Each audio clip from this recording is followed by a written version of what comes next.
earth, water, air, fire. These are the four classical elements in the Western tradition. But what if we called them by more modern names of solid, liquid, gas, and plasma?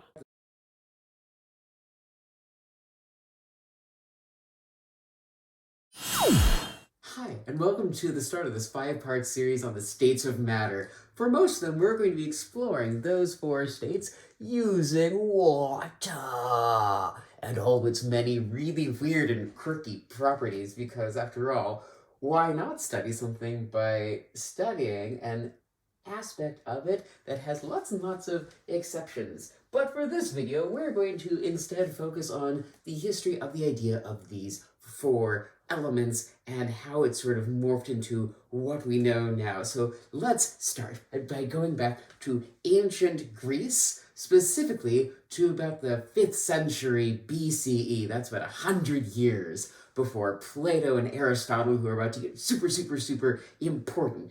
There's this guy whose name is right here because I can never remember it, who was like, hey, so you know how we have these four elements of earth, water, air, and fire?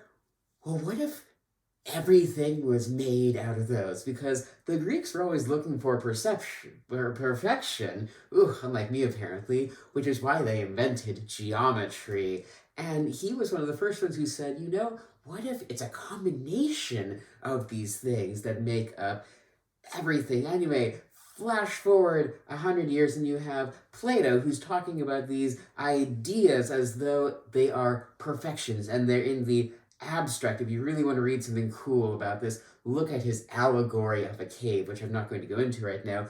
But then on the flip side, you have his student Aristotle, who came up with this idea, added in a little bit of ether for the star stuff, but really wrote it down and condensed it into a book, like a textbook, which for about 2,000 years became the basis of everything scientific. Roman Empire falls in the West, then things get brought over to the Islamic world. Roman Empire falls in the East, and you really start to see rising up of alchemy. Alchemy, which is taking the idea of these four classical elements and starting to do what we would start to recognize as modern chemistry. But hold up for a second here, because we need to go back to Plato and Aristotle. Once again, Plato was all about this realm of the mind, whereas Aristotle was much more about the realm of the physical. What empirical things can you see? In other words, what is your hypothesis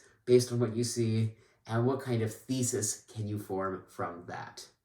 Hi, sorry to jump in, but I need to go over some terminology really fast. In science, a thesis is something that has a whole bunch of evidence and that has already been tested by many, hopefully many people, and you are testing again just to make sure that it still holds true.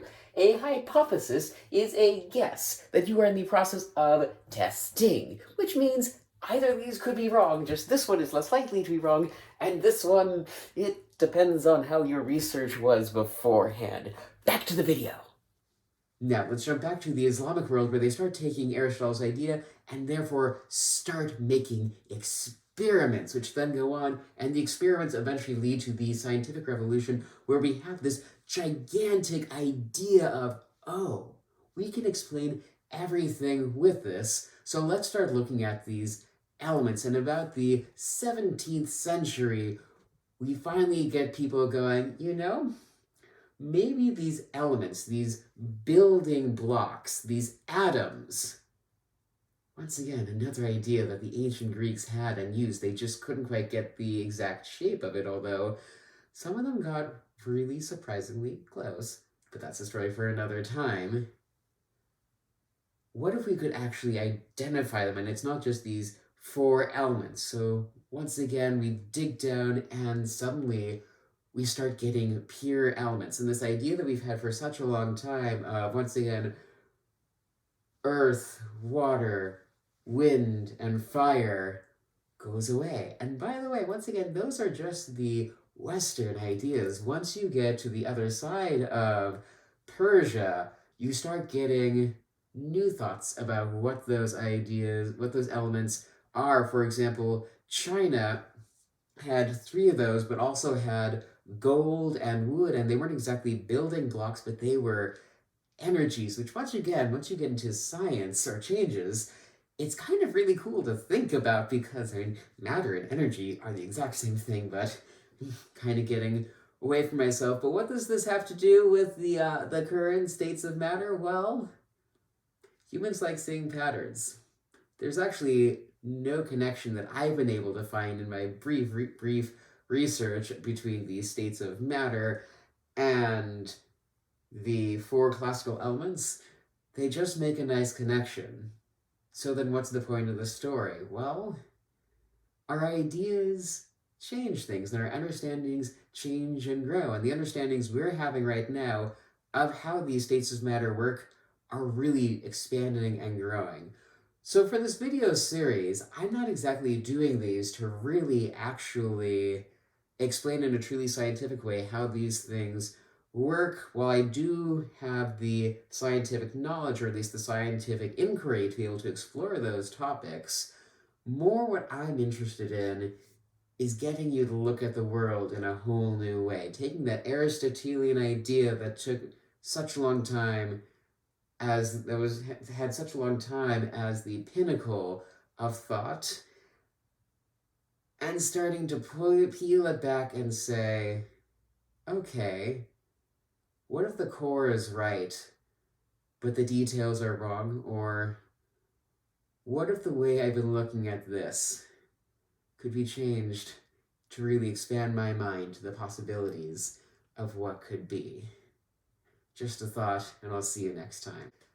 This has been another adventure of the ostentatious. If you like to tell your friends, if you hated to tell your enemies, if you don't care either way, well, tell everyone. But I'll be honest, if it's the last two, I really would not mind having some comments down below telling me how I can make it better.